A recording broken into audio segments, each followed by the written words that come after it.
ढपोल संखी हो सकते हैं। ढपोल संखी, ढपोल शंख समझते हो आप? एक किसान था, उसके पास में शंख था। किसान के घर में एक साधु रात को मेहमान हुआ। तो साधु ने कहा, ये तेरे पास क्या शंख है? बोले हाँ शंख है। बोले शंख है, इसको क्यों रखा? ये तो हड्डी है किसी जानवर की, किसी जीव जंतु की, ये शंख। बोले ये शंख बहुत फायदा करता है। बोले क्या फायदा करता है? तो उस किसान ने कहा, इस शंख से जितना मांगो उतना दे देता है। बोले तो मांग। तो उसने मांगा, हे शंख देव, और शंख बजाया कि एक बाल्टी दे दो, तो बाल्टी दे दी। तो वो नकली साधु ने कहा, अरे ये शंख के चक्कर में तू क्यों पड़ा है? मेरे पास एक महाशंख है। तो किसान ने कहा, वो महाशंख में क्या विशेषता है? बोले उसमें ये विशेषता, उससे जितना मांगो उसके दुगना देता है। बोले ये तो बहुत अच्छा। तो किसान को लालच आ गया। उसने कहा, तो महाराज आप तो साधु संत ठहरे, आपको ज्यादा जरूरत भी नहीं है, तो आप महाशंख मुझको दे दो और शंख आप ले लो। बदला बदली कर दिया। और बदला बदली करके वो साधु रात में निकल गया, चला गया। नकली साधु था। नकली साधु रात में निकल जाता है, उसकी पहचान होती। असली साधु तुम्हारे सामने विदा होगा, सुबह बता कर जाएगा, मिलजुल कर जाएगा, खुल्लम खुल्ला जाएगा, गुप्त रूप से नहीं जाएगा। गुप्त रूप से तो चोर जाता है, साधु को चुपके से क्या जाने की जरूरत है? चुट्टा होगा तभी तो चुपके से चला गया। सवेरा हुआ, किसान बड़ा खुश हुआ कि साधु से शंख बदल लिया मैंने, शंख ले गया, महाशंख दे गया, अब बढ़िया है, दुगुना हो जाएगा। तो सवेरे पूजा पाठ किया और महाशंख बजाया। तो महाशंख में आवाज बहुत डबल निकली, भों। तो किसान खुश हो गया कि वाह, ये तो बहुत आवाज है, डबल आवाज है। तो किसान ने मांगा कि एक मकान दे दो। तो महाशंख बोला, दो ले लो। तो किसान ने कहा, तो फिर दो ही दे दो। बोले चार ले लो। तो बोले तो चार ही दे दो। बोले 8 ले लो। बोले चलो 8 ही दे दो। बोले अरे 16 ले लो। अब ये जितना बोलता जाए महाशंख दुगना बोलता जाए, और देता कुछ नहीं था। तो किसान ने कहा, अरे माथा पीटा, बोला ये महाशंख नहीं, ये तो ढपोल शंख, देता कुछ नहीं, केवल बोलता है।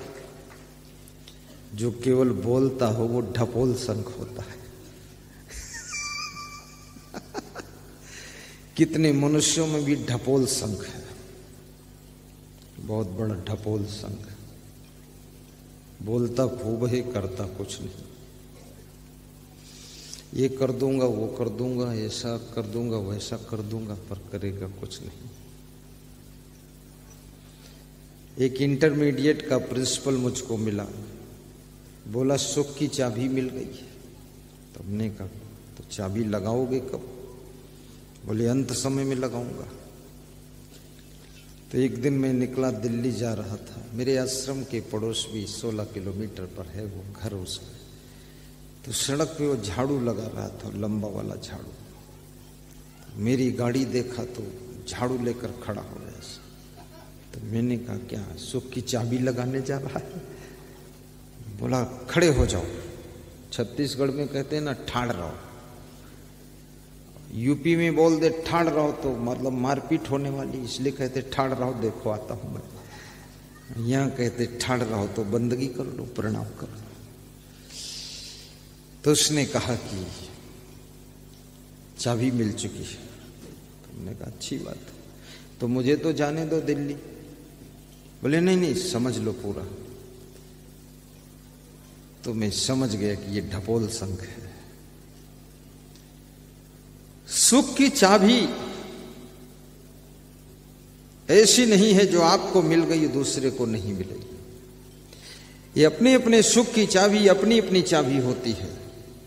और ये सुख, अगर तुम्हारे बाप सुखी हैं तो निश्चित नहीं कि बेटा सुखी हो सकता, मां सुखी है तो निश्चित नहीं बेटी सुखी हो सकती, सासू सुखी है तो निश्चित नहीं कि बहू सुखी हो सकती, क्योंकि सुखी होने का उपाय अलग अलग है, जुदा जुदा है। जिसके पास में गहरी समझ है, गहरा विवेक है, उसके पास में दुख भी सुख में बदल जाता है। और जिसके पास विवेक नहीं, संतोष नहीं और विचार करने की शक्ति नहीं, उसके सुख भी दुख में बदल जाते हैं।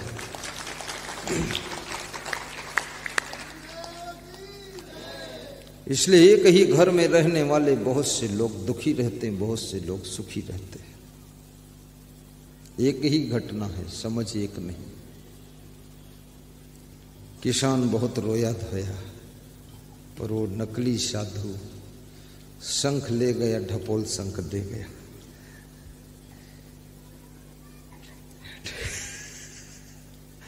ढपोल शंख। जब जब हो ही धर्म की हानि, भाव से गाइए, कल्याण हो जाएगा। डरा मत करो कोई, जिसको डर लगे तो भात ज्यादा खा लेना, फिर कोई बात नहीं। जब जब हो धर्म की हानि, बढ़हि असुर अधम अभिमानी। धर्म कब नष्ट होता है?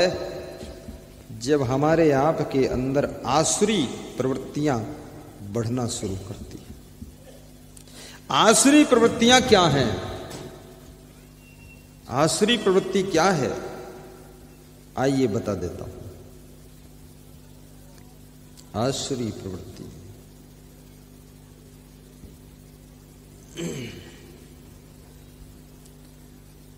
श्री कृष्ण कहते हैं, अर्जुन, जब क्रोध बढ़ता है, ये आसुरी प्रवृत्ति की पहचान है। क्रोध का बढ़ना, गाली का बकना आसुरी प्रवृत्ति है। कामम क्रोधम तथा लोभम, क्रोधा पारुष्यमेव च दंभो दर्पोभिमानश्च। जब तुम दंभाचरण करने लग जाओ, दर्प घमंड करने लग जाओ, अभिमान करने लग जाओ, क्रोध बहुत आने लग जाए, क्रोधा पारुष्यमेव च, बहुत कठोर बोलने जाओ, सबसे कड़वा बोलो, दंभो दर्पोभिमानश्च क्रोधा पारुष्यमेव च अज्ञानम च अभिजातस्य पार्थ संपदम आसुरी। अज्ञान के गर्भ से आसुरी संपदा का जन्म हो जाता है। जितना घोर अज्ञान होगा आपके पास में, उतना अधिक तुम्हारे अंदर आसुरी प्रवृत्तियां जन्म लेना शुरू कर देंगी। अज्ञानी बहुत क्रोध कर सकता है, सीमा से बाहर क्रोध कर सकता है।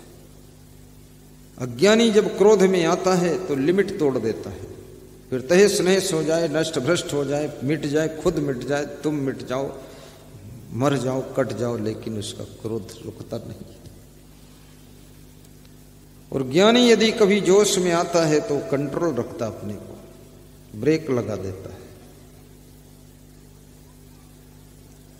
क्रोध आसुरी प्रवृत्ति है, अभिमान भी आसुरी प्रवृत्ति है। और ये जब प्रवृत्तियां बढ़ती हैं तो समझ लो धर्म नष्ट होने के कगार पर है। दुर्योधन का अभिमान बढ़ा, रावण का अभिमान बढ़ा, कंस का अभिमान बढ़ा, रावण का क्रोध बढ़ा, तभी तो धर्म नष्ट करने के लिए खड़ा हो गया। कुंभकर्ण ने भी रावण को समझाया, मंदोदरी ने समझाया, मेघनाद ने समझाया, विभीषण ने समझाया, तो क्रोध में उसको लात मार दी। जब किसी की बात समझने के लिए तुम तैयार ना हो तो समझ लेना अब तुम्हारी मृत्यु निकट आ गई है। सब समझा समझा करके थक जाएं, समझाने वाले सब तुमसे खिलाफ होने लग जाएं, तो समझ लेना अब तुमको मृत्यु दंड मिलने वाला है। अब तुम ज्यादा ही सीमाएं तोड़ चुके हो। अब कोई राम का अवतार लेगा और तुमको मारेगा, तुम खत्म हो जाओ।